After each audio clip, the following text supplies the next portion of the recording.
right, here we are, another episode of On the Delo. This is episode 178. Welcome. Welcome to 178. I'm very excited to be here. Thank you. Who are you? I am the awesome Toasted Owl lady. I love it. I love it. And I love your shirt today. I just noticed that. It's the Beatles with their owl outfits, their owl heads. Yes, my son designed that for us, so he does a lot of artwork for us. And those are all purchasable, I would assume. Yes. At every store? Everything is for sale. The tables, the chairs, all of it. That is so cool. All right, before we get into all that, thank you for driving down from Flagstaff to come see me. And well, I know not just me, but you kind of making a trip out of it. Right? No, it's wonderful. That drive, I've done that my whole life, so I feel like it's like going to the market. Right. Now, are primary residence still up in Flag? Yep. And then I stay usually with my son or daughter down here, and It always works out really well. Look at that. The pay it forward, right? You did a good job raising them. Yeah. You got two places to live down here. Yes, exactly. So I kind of try to split between them. And what do they do for work? My son is an engineer. He designs children's toys. And my daughter is a librarian at the Phoenix Public Library. Oh, how cool is that? Yeah, they're launched. I'm very happy. And you were initially a school teacher? Yeah. Yeah. So how did that whole thing start? Was that like the first thing you ever did? Well, kind of, sort of. I mean, I was raised in the industry of restaurants up in the Grand Canyon, where my mom had several restaurants up there. And my sisters and I did the whole thing. And when I left, I thought, oh, never again. I'll never do a restaurant. But then being a teacher, I thought, this is not what it should be. And the pay is horrible. And the phones have really killed it. And so I decided, a restaurant is just like a high school with ashtrays. So I figured I could do that again. And I did. So that is crazy. And then you just started with one up in Flagstaff. Yeah, right? I started with one tiny one that was 396 square feet. Yeah. And the owner said, you are too busy. We need to move you, or you need to leave because you're taking up all the parking in my building. And I said, well, that's a good problem. And we found the one that was located on 12 South Mike's Pike, across from Mother Road Brewing, which is the original Route 66 coming up on 100 years. Yeah. And it was a nervous thing for me. I literally borrowed money from my best friend. And I said to her, I'm going to start this. And she goes, okay, no problem. I'll help you out. And I thought, okay, this has got to work. And it worked. And then we did the one on the east side because I needed to learn consistency when you're doing the same restaurant. Yeah. Big lesson for me. And then I decided I need to come back home and come to the Valley. And we did the one on 3rd Avenue in Camelback, which has just been a blast because I absolutely love changing hands bookstore. So it's like heaven for me. Yeah. And then I decided one day I was watching TV and I saw this program. Probably shouldn't say it, but it was on Dirty Diners, and it was the Oink Café. And so I was like, oh, there's only two ways you go with that. You either rebrand or you go out of business. Right. And they're out of business. Yes. Yeah. And so I called the guy. It got bought up, I guess, like 2 years ago by an organization in California. And I said, look, I'm not big. I'm not a corporate person. And I said, but I'm hardworking and I have these really unusual restaurants. And I said, I think your spot would be perfect. And I grew up in Paradise Valley and my house was there. And so I said, I know that hood really well. And so I said, please, please, please. And he said, well, we've already had 24 people asking about it within 48 hours. Oh, wow. And so I said, but you're going to pick me. And so it took a while, about 2 months, before he came back and said, okay. And so we're doing it. We're rehabbing it right now. And I'm excited. We have 102 days to get it open. Yeah. And we've been working really hard on it. So. And that's the one that's right over by the Target over there. By Target and REI, yeah. Yeah, it's literally in my hood, 2 miles from the house. Is it? Yeah. Oh, that's great. Yeah, because I lived right off of 54th Street in Paradise Valley, so it was wonderful. Oh, no kidding. Yeah. Okay. So what brought you up to Flagstaff?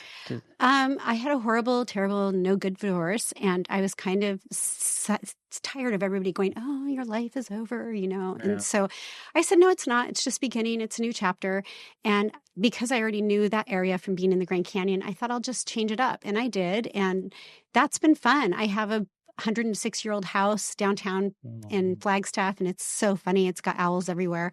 It's like a crazy witch house. And so like real owls? No, or? just like statues and flying ones. And I'd like to have real owls, but they frown upon that. Well, I just meant like out in nature sitting on Yes, there's a lot of owls all over Flagstaff. Yeah. It's amazing. Yeah.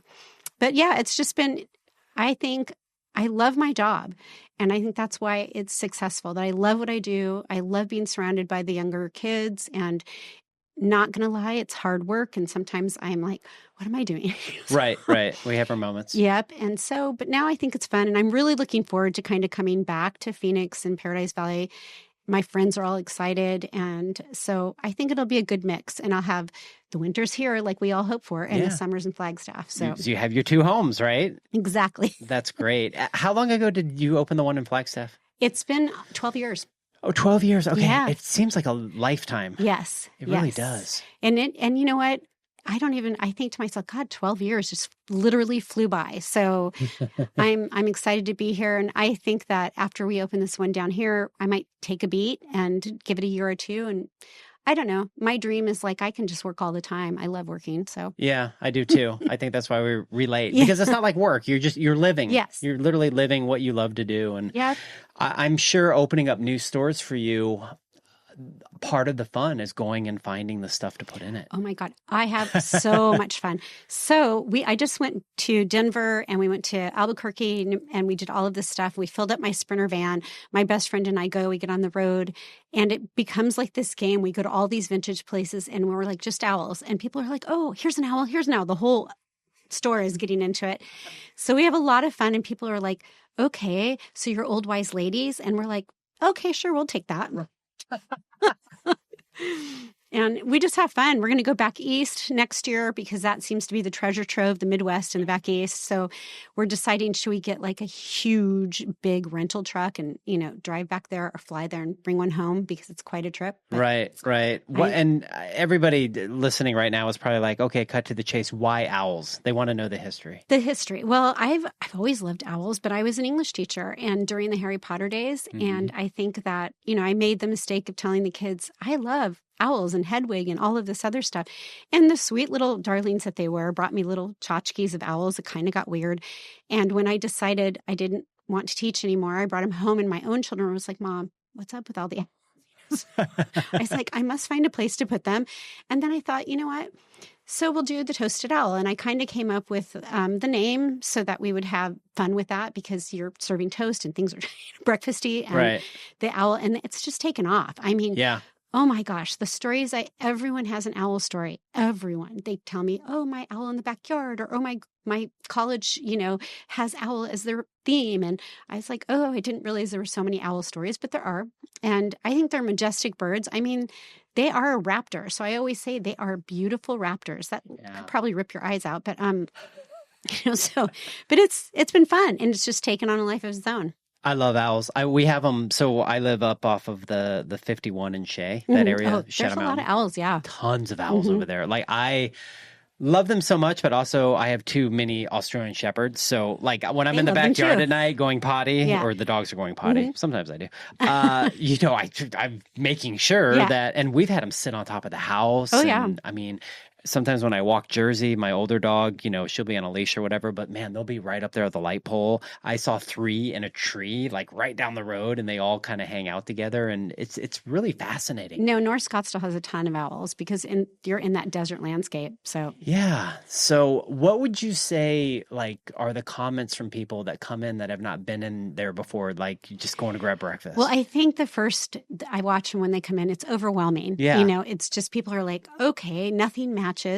Which is the way my mind works. And there's just all the vintage lights and furnitures and then just owls. And it just seems for people who are kind of over 40, it evokes an enormous amount of memories, from the 70s. And they're like, oh my God, I had that shirt. I had that owl. My mom had this kitchen set. And in the plates, they're all like, oh, my aunt had these plates. And so totally. It's really interesting. And some people don't. Like I had a customer who's like, he goes, I can't eat in here. It's just too much. It's too much. So it's interesting to see that. So. Yeah, it's good feedback, right? But at the same time, it is what it is. And that's why it's so unique. Yeah. Like Disneyland, that's too much, but we still go. Yeah, for sure. For sure. So you had seen a reel that I did with my son. I was up in Flagstaff and he lived down the road from your East location. And so we went in there and had breakfast or whatever. And one of the things that I really had noticed besides the owls, and you just talked about it briefly, was just the vintage aspect of everything in there. The furniture, the chairs are all different, the tables. It's really so cool. So have you run into anything while you're out, say, shopping for this sort of stuff where you've actually picked up something and then later on realized that it might be worth a lot more than what? Oh, yeah. And I'm learning that lesson. Yeah. Very, very. And it's interesting interesting because now, like my daughter, with all of this stuff you have in technology, she's like, Mom, you need to scan it. You need to do this and that. Yeah. So, I'm picking out bins of stuff. And then you'll laugh, I went overnight to Bakersfield, California. A man died with 700 owl collection. And this lady, she goes, I ate at your restaurant 4 years ago. And I thought, who would want this? And she called me, got a hold of me. I got in the van, drove up there. And she goes, oh, $1 an owl. Oh my goodness. Yeah. And it was an amazing collection. Wow. So people are calling me now and saying, I have owls. People ship them to me. My aunt died and they ship me their owls. The thing they can't do, which they do, is they ship me owls that have been stuffed or that they accidentally hit or things like that. And I'm like, yeah, I can't have those. So that's a little creepy. Yeah. Yeah. Stuffed owls. Here you go, Betty. Here's a stuffed owl. We've had feet, we've had wings, we've had all sorts of stuff. Yeah. So. Yeah. You're like, let's just keep it to the, the kitschy things. Exactly. Yeah. Mm-hmm. Would you say you have like an owl inventory somewhere of? I have a 4,000 square foot storage. I know this because I insure you, but yes. Yep, right behind my Toasted Owl downtown. Yeah. And we're looking for one down here so that I'm not running back and forth like a maniac. And so no, I think my ultimate goal is just to be the owl lady traveling around getting owls. That's and great. My girlfriend and I were like, we should be filming all of this, because it's just hysterical when you go into these places. First, they're kind of like, what's that? Why are you only, what are you looking for owls? Yeah. And then people get into it and they're like, this is so much fun. So let's talk about you, the amazing energy as a person. So before we turn the mics on, you were talking about how, you're 60. Mm-hmm. This is your month, right? Yep. This is 60 month. Yeah. 60 month. And, at the end of the day, like I'm 51, so I'm not too far behind you, but like, when we talk about a number, we hear the number, but we don't necessarily feel the number. And so you're in a I interview a lot of restaurateurs and a lot of people that, obviously they have their challenges and their successes and they do things and things can be hard at times, but you just have a light and fun energy to you. So what are like some of the secrets to your success outside of the restaurant industry that you partake in that helped you exude that? I think having dogs, hiking. Yep. I'm really out in the woods and I do a lot of stuff every day. I walk to work. I try to walk and do as much as I can outdoors. I love little projects, making stuff and fixing all of these funny little, what would you call them? Like, I just put owls on sticks. You would laugh. On PVC pole and those owls that you put to scare away birds. Yeah. Put them on poles and put them in my garden, and now everybody's buying them. It's just the funniest thing. That is crazy. Yeah. So, I just think in bed, I go, okay, what else could I do with an owl? But I think I feed off the energy of the staff. I think I also have always been probably way too immature for my age, and that helps a lot. Yeah. And I just think I'm so fortunate, and I look at it and I go, in a world where everybody's kind of in a scary landscape right now, I just look up and go, okay, I have the owl and I have great staff and I have great food and I hope it continues. So, and health and two amazing kids. Oh, yeah. Yeah. No. My children are a big part of my success as well. My daughter does all of our social media. She's amazing at it. My son does a lot of the design of our t-shirts and other things. So I wanted to kind of keep them in the loop. And they help me with a lot of business stuff because I am so bad with computers. So they help me with that. Well, know who you are, right? Yep. And as long as you put other people in charge of the things that you're not good at, you can go do the things that you are and enjoy it and extend it and have fun with life. Very well said. Mm-hmm. Yeah, yeah. And you just met my son and it's the same thing for me. Like I'm good enough on computers, but it's not necessarily where I want to be my full day, right? I want to be doing this. I want to be talking to my friends and my clients and all that and having a good time and getting those stories out there because I think that's what life's about. I do too. And I think that, like I said, we're in an industry that's full of people. And so your main job is to say, how do I make these people happy? The food is not cheap anymore. How do I make people happy who aren't going to say, oh, I didn't get the best experience for the price. So I try really hard to make it fun. And I think people, like I said, it evokes a lot of memories. Like I'm amazed at how many people give me stories of furniture, plates, owls, oh, I had that little owl with the heart in it. My boyfriend gave it to me in 1979. Yeah. So, yeah. Do you garden at all? I do. Okay. What do you garden? Oh, like I said, I have a big old house. So I have a lot of flowers and and I'm a bird lady. I'm like the crazy bird lady. So I have bird feeders everywhere. And It's the best. Yeah. And so that is kind of my peaceful time. And I come home and I do my gardening, but I'm not a very great gardener. I just kind of throw it out there and hope it grows. You're not living off of it. No, I'm not. No, but it's been fun. Like I said, if I put a big, huge owl statue in front of my house. So then all the kids who come up and down the street are like, oh, there's the owl lady. And they take pictures with it. Oh, that's so cool. Yeah. We'll have to go check that out next time we're up there. My other son's going, as I had said before, going to NAU, and he's got a year left. So what's he studying? Just business. Believe it or not, he wants to do insurance. Why anybody wants to do that, I have no idea. But he loves sales. But he loves we all people. need it. Exactly. It's something you have to have, right? So, yeah. Let's talk about the restaurant business a little bit. I mean, obviously not everything's like, roses all the time, even though, we would like it to be. So, during this time, when, talking to somebody recently, they were talking about how the biggest shift was trying to find employees.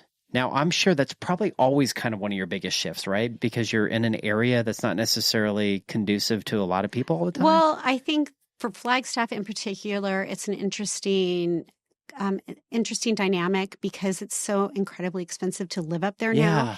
So I see a lot of these kids just really suffering with how much it costs to rent a room. And they don't have one job, they have two jobs, or they, have some help from their family if they're fortunate, and a lot of them don't. Then they have school, and the world's changing. I mean, things have just gotten out of hand. Our wages are getting very high in Flagstaff in particular, and they're taking away the tipping, which I think will have an enormous impact on so many aspects of the restaurant. I think service, I think a lot of things. I think the kids thought it would be the panacea of more wages, but they didn't read that you'd lose the tipping. Right.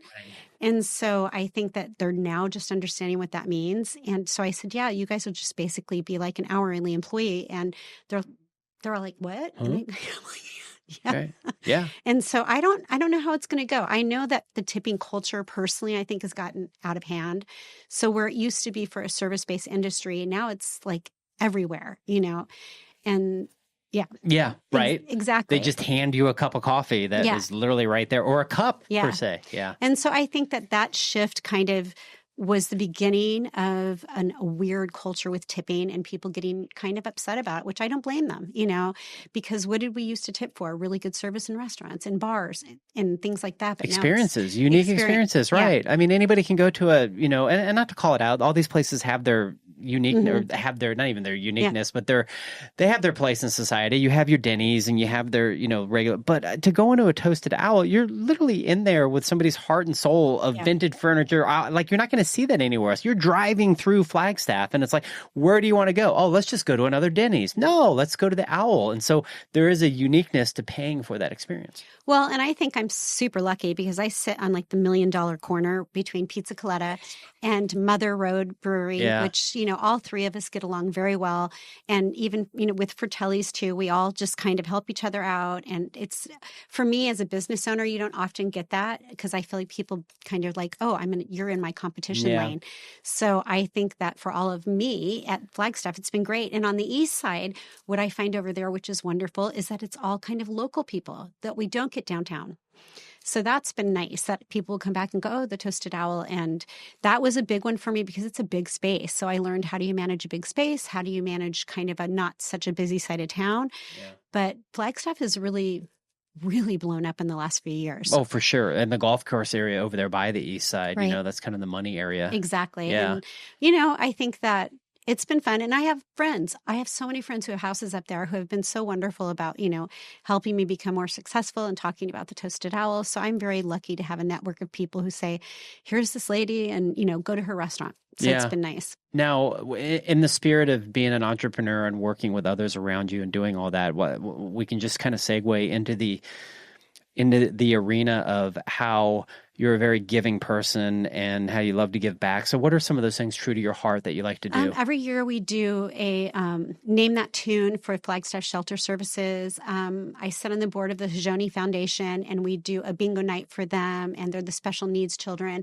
I kind of try to quietly give as much as I can to animals, and children are my two biggest things because they are without representation oftentimes. So I'm always kind of the person who will I just gave 200 sandwiches to Habitat for Humanity, who are building these really cool homes up in Flagstaff, and which is necessary. And I just try to think, who are the people who need the most? It's usually children and animals. And so I try to kind of stick to that. And that's part of I think being a teacher, I just love kids. So I think everyone knows that in town. And so they're always like, okay, we have this, we have that. And it's hard because in this economy now, I'm like, oh, I can't give as much as I'd like to give because things have just changed. And I know everything's cyclical and it'll come back to where things will be better. I'm sure you've seen a few of this. I mean, 12 years, but also being in the restaurant before that, like within your life experience of 60 years now. And when you say cycle, and I believe in the same thing, would you consider this a very hard cycle right now? Extremely. Yeah. On so many levels, because I think the average American for the first time in probably, I'd say 20 plus years, are really looking at their pocketbook. They're really looking at where they're spending. They don't have discretionary spending like we used to. And I think housing is a big cost and wages are a big cost. And I think what people never realize is you can get a higher wage, but you also have higher taxes and higher everything. So, for a business owner, like the tip credit, which I thought, okay, that'd be great, but that only helps the employee. It doesn't help the business owner. Right. I know. Yeah. So I was like, please, could you do some, 50% I pay for the tipping. So it's a lot. And like I said, my kids make a really good living on it. And I think we'll see how it goes as this administration is. I can't say anything. Yeah, it is what it is. Something. Every day, something new, right? And we're not even a year into it. So we can just hope and pray like something better for us entrepreneurs. Yes, exactly. And I think what it has created is more of the restaurant industry seems to be kind of collaborating or having more discussions about how do we all survive this. Yeah. And I like that. No, I do too. And as you know, I mean, I met you at a round table that we throw together, and it's one of my favorite things to do because it's not a sales pitch, that sort of thing. It's more or less like a bunch of people like-minded in an industry together. I would include myself into that because I find myself being more of a restaurateur, talking about not just issues, but successes and things that we can all work together on and do. That being said, in Flagstaff itself, I can speak to Phoenix. I'm here all the time and I see it. I do quite a bit of business in Flagstaff, but you're there all the time and you have two established businesses. Have you seen Flagstaff, not just basically population, housing growth? Have you seen more restaurants and that sort of growth? Yeah, what I see is some of the big players coming up from Phoenix. Yeah, that's where I was getting at. So I think that's a big shift because they're the ones that can afford that kind of real estate. And the mom and pops are kind of shutting down, which breaks my heart. But I guess that is just what happens as we go in the evolution of life. So yeah.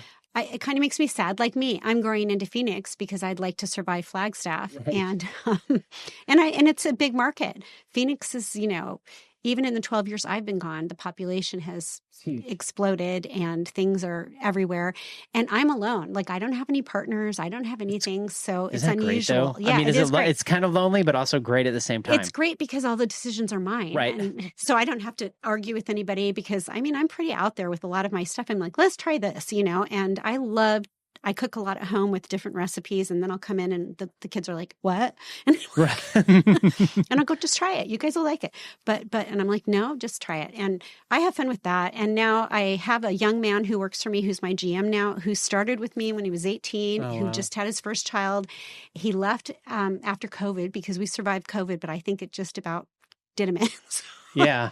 And he came back and he's like, would you hire me back? And I'm like, absolutely. And so I told him, I will give you a percentage of the company when we get up and going. I will do this for you because I want you to be successful. And I realize the time you've put into my business. And I just think you're just the bee's knees as a young man. So. Oh my gosh. Mom, if you're listening, I love you, but I wish you were my mom. Seriously, although you're not old enough to be. So I'll just adopt you. It's okay. You wonderful energy. People, if you could just be in the studio and just catch the vibe, it's really nice. It's fun. And I always think to myself, like, the Sam Fox, he's like my idol. And yeah, of course. And all of those guys that have these, they're like Disneyland restaurants. They're just majestic and beautiful. And I go, wow, how do you get to that level? And I don't know that I'd ever be in that level, but my goal is to maybe get 6 owls. Yeah. That's a lot. And for one little small lady, and see where that goes in a very difficult, you're in the restaurant industry. It's hard to compete. So. Well, it is. And I relate to you in the aspect that I'm very boutique-ish myself. Like, when people think of insurance, they just think of all things that can, go wrong, and it's, it's a big headache and blah, blah, blah. But, I started bar restaurant insurance to be more, boutique and specialty, just like you started the owl. And I think that's cool. And the Sam Foxes, or say the Geicos of the world, they have their places. They do well. They serve a certain need, but we have a certain, clientele that has a certain need that wants to feel that vibe. And I don't know if this is true to you or not, but I will probably get, 2 to 3 calls a month to be purchased, I just got that first call this summer. Okay. Yeah. And it kind of blew me away. So I was like, wow, I'm on somebody's radar. And I sat down and I talked about it with my kids and my manager, and we both said, and they were really nice. And I said, nope, I'm not ready yet. I'm not ready because I said, my story is not ended yet. Yeah. I love that. That is actually a great way to look at it. I didn't even think about it that way, because this is your heart and soul, just like this is mine. Right. This is who we are. This is what we do. And and you love to work. Therefore, it's not a job. Exactly. I mean, I'm happy. I'm up. I get up at 4 o'clock in the morning every day, and I'm just like going. And even the kids go, "How old are you?" My staff will be like, "My mom isn't. My mom's your age, and she's not." I go, "I love my life. I love my job." At times, like not gonna lie, I go home sometimes and just cry all night, going, "Oh my God." Right? Yeah. But I wake up in the morning and I go, "Nope. This is very valuable, and this is very wonderful to have this life and to be able to go out and travel and buy." I've met the neatest people. Yeah. And people, like I said, give me the best stories. Oh, my spirit sister is an owl, and I talk to her and things like that. I'm like, oh, okay. That's wonderful. Yeah. That is wonderful. Any famous people come through? Oh, we get a lot of famous. We had Robert Plant. Oh, no kidding. Right. And so everybody who was on the patio was like, that were older. How long ago was this? That was last summer, which was wonderful. No way. And so we recognized him because he was playing actually up in Flagstaff. Okay. And so we're all like, no, that can't be him. No, that can't be him. We've had the tennis sister, Serena. We get a lot of famous sports people because of the high altitude training. Okay. And they were so cool. She came in with her little dog, and, she goes, "Thank you very much for not making a big deal." Deal out of it, yeah. And so I said, no. I go, I think it's wonderful that you're here. So we get a lot of Olympic athletes, and it's kind of a quirky place. We have ultra marathon runners that are super famous and all of that kind of stuff. So it's not like you're getting all the rock stars, but you are getting some famous people. Yeah, all you need is one Robert Plant. You're good to go for the rest of your life. Well, and what cracked me up is the kids were like, "Who's that?" And I'm like, "Oh my God, only the best musician like ever." I know. Like besides the Beatles, like what are we I'm doing? Sorry, you guys. Oh my goodness. Tell me, like, what is, when you reflect on life and where you're at now and the possibilities of things in the future, what are the couple things that make you the happiest? I think every time I walk into one of my owls, it's just a thrill that it hasn't gone under. So I'm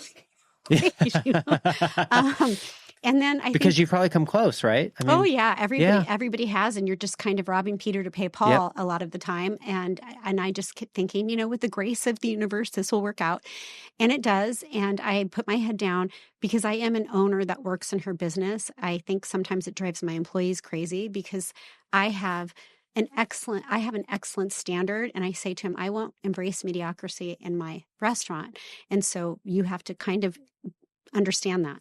So I think that they're surprised that my age and everything, they're like, "Oh, she's still here. She's still working." And I said, but that's what in the 70s, 60s, owner operator was a normal thing. Right. But now we have an enormous group of people.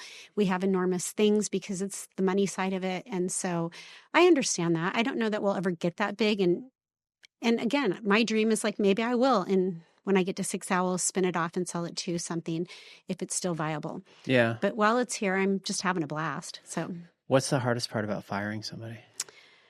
Just that, firing somebody. Yeah. I think when you have to let someone go, they know it's coming. And they kind of try to act like, "Whoa, I'm so out of left field." And I'm like, really? But most of the time, in my career with the Owl, I've fired very few people because I think it's so hard to have a job in this industry that I try really hard to keep them engaged and keep them happy. And they do, I come in and I'm the owner that's like, how are you doing? How's your kids? How's school? Yeah. How's this? I know what they're doing in their lives. And so that I think is important. Yeah. What would you say to another, restaurateur or even, small business owner that's listening right now? What advice would you give to them? Like the number one thing to, Ooh, that's hard. I would say you have to have patience and grace. Okay. Really, like that. honestly, that you have to, because you'll be hit with a lot of things. I also think what I've noticed now, which is weird since I'm turning 60, ageism is real. Being a female owner is really hard. Yeah. People look over me. They look under me. It's very funny. And our people will say, "Do you own that restaurant?" And I'm like, well, are you married? Nope. Do you have a male part? Nope. So I'm like, hey, me and Gloria Steinem are rocking on. So. Yeah, I think, for me, I love the patience aspect of it. Being a type A Italian, just spastic man, as my wife would say. It's tough. It's very tough. I think sometimes it overwhelms me. I won't lie. And I get a little emotional. Probably as I've gotten older, I get so emotionally invested in it. Yeah. And that's hard to back off because it is everything I created. And people go, how did you come up with it? I go, it's just the way my mind works. Right. If you saw my house, you'd go, oh my God, this house is crazy. So, nothing matches in there too, but it's all really cool, really neat old house. And so I think I've been that way my whole life. This mom was in the store the other day and her son was like, oh, my pants are on backwards and da-da-da. And she was laughing. I go, when I was young, I'd wear my jackets backward. I'd make my mom zip them up. And I thought it was so fashionable, So I think from a young age, I didn't match and I had my own little quirky personality. Yeah. And now I have a stage for it and it's been so fun. That's great. So moving forward, I mean, obviously we talked about you're going to open up a location in PV and then, maybe 2 others, maybe take a little break, yes, maybe a couple others. Yeah. Take a little breather.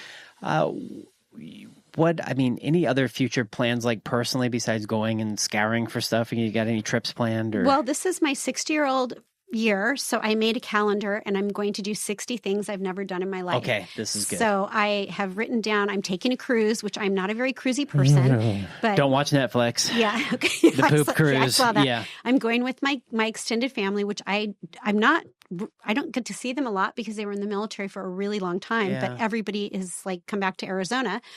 So they said, please, please, please, please, Cecily, you're like always so fun. So I'm doing that. And then every week I said, I'm going to do something new, try a new adventure, try a new dish I've never tried and go to a different state that I haven't been to. My daughter goes, what are you doing? I go, so that's, 60 things that I need to accomplish from September 22nd of 2025 to 26.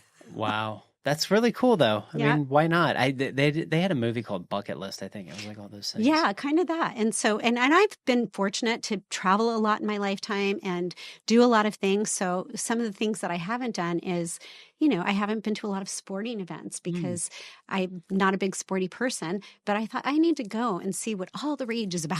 Yeah. So I haven't been to a lot of concerts, which I think I should probably be doing that. And what's the last concert you went to? Oh my gosh. The Mavericks.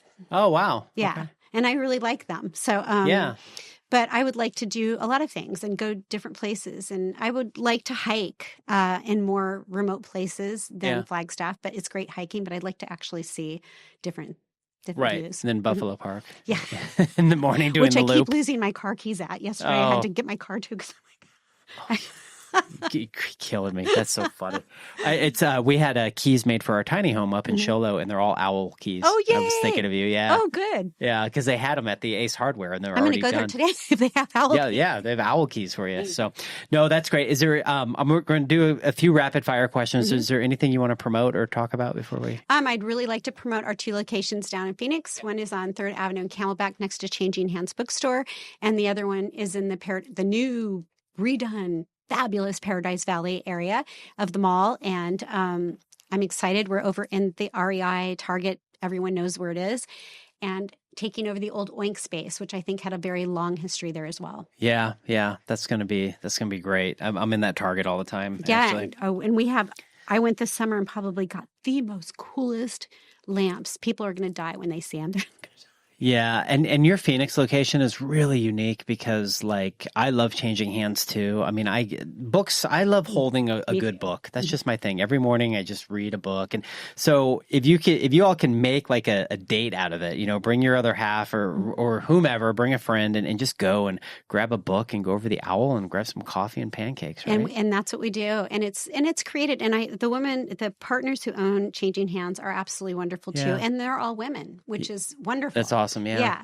And we have the best conversations, but it's just a little beehive of activity between that bookstore and all the activities they do and our restaurant and the new restaurant right next to us. Yeah, and Doug's restaurant. Yeah. Doug's great. So here's what's funny about that. Doug that owns that restaurant there, we're in Pine Top going to Walmart, my wife and I, to go pick up some stuff for the tiny home. As we're walking in the door, I run into Doug and his wife.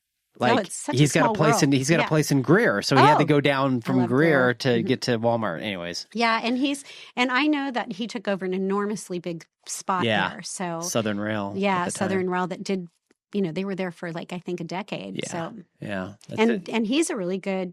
I mean, he's the Beckett's Table guy, and he runs shops. That's amazing. Oh yeah, I'm sure Justin just wanted to concentrate on what he had. Yeah. If I had to guess, I don't know, but and you have good landlord. I know Lorenzo. I love Lorenzo, and I love his wife because she's a rural Arizona. Yeah, and they've been really wonderful, and just even minus the restaurant industry, we have the best conversations. They're just wonderfully interesting people, and she runs a stellar program. She's the best. Mm-hmm. Yeah, she's one of my best friends. I've known her since I was 18, really? And as I said, I'm 51. Yeah, I used to hang up record posters when I was working for Warner Brother Records. No way. Yeah. I love her record shop. My daughter has spent a pretty penny there. Yeah, I'm going to go buy a record player for up north at her place. All right, some rapid fire questions for you.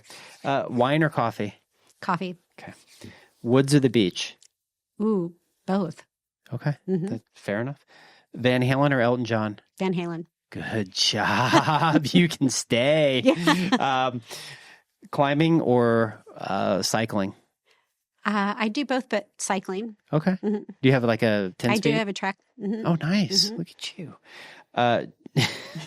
Cheetos or Doritos? Ooh, Cheetos. Because I love getting orange lips. Pac-Man or Asteroids?